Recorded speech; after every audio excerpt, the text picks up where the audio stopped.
In our previous videos, we were looking at different types of classification models and how to do them in Python. So let's just briefly look at some use cases. Use cases is a popular term among computer programmers and information technologists.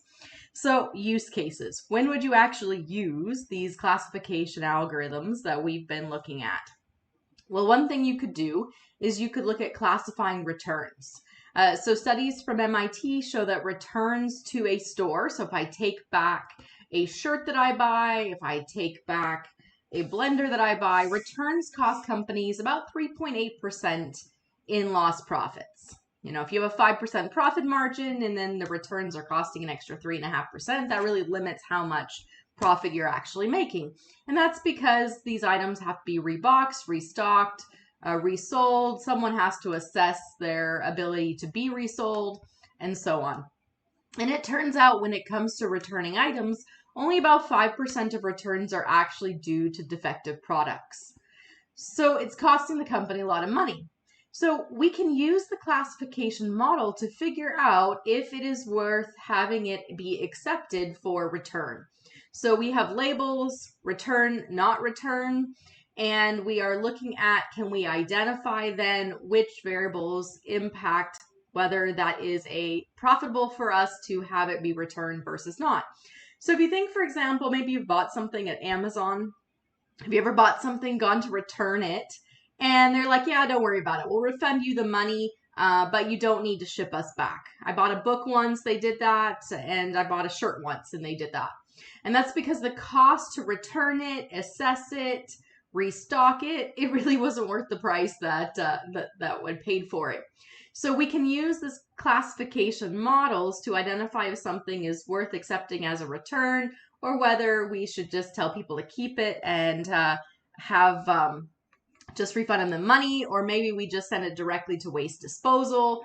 Maybe we send it to a third party to resell rather than bothering to restock it ourselves. We can use our classification models for image recognition. And so we can identify handwritten information. We can have it identify inventory. You know, picture of an image says that this is now this particular product that we're selling. Well, it must be in stock because here's the image of it coming in.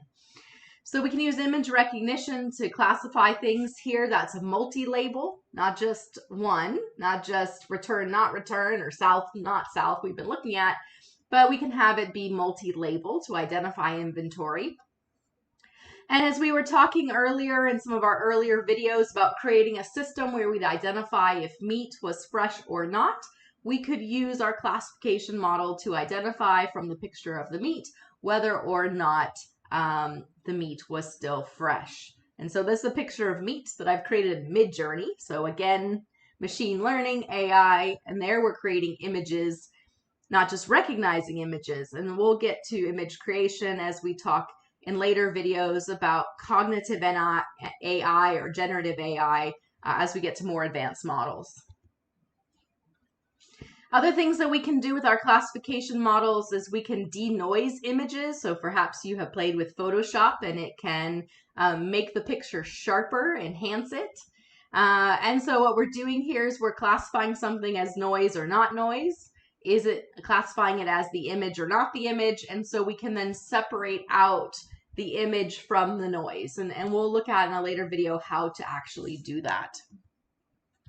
We can use classification models to do recommendation engines. So this is what is called collaborative filtering, where we take customer reviews of products, or if you're watching Netflix or Amazon Prime, you often rate the movies that you watch, thumbs up, thumbs down, and then what the classification model does is says, okay, well, people liked this movie and people liked this movie, so if you, the viewer, watch one of those, we should then recommend the other one that other people also liked.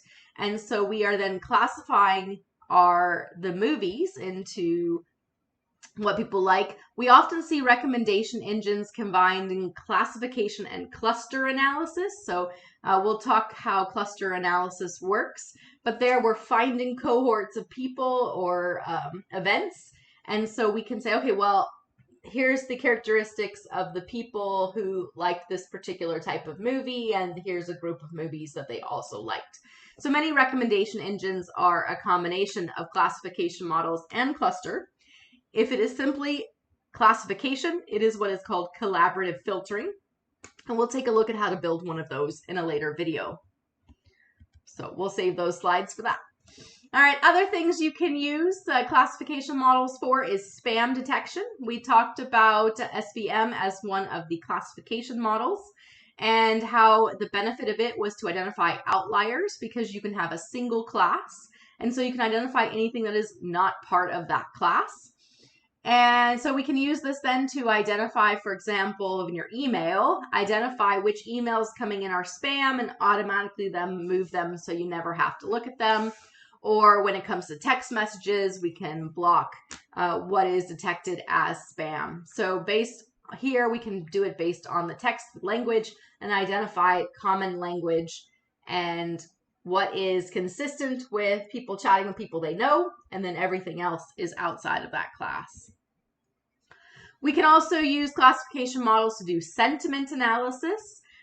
We use a version of naive Bayes called multinomial naive Bayes, and that allows you to classify statements. So you can take someone's statement, I hate this product, and we can classify that as negative. Someone says, I love this product.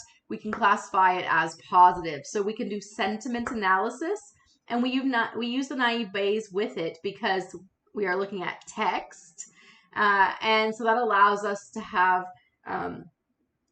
to identify where we have where it's not ordinal or ratio or interval type of predictor variables, but instead we can deal with nominal type predictor variables. All right, so in our future videos, check out, we're going to do some of these in Python so you can practice applying your knowledge of classification models.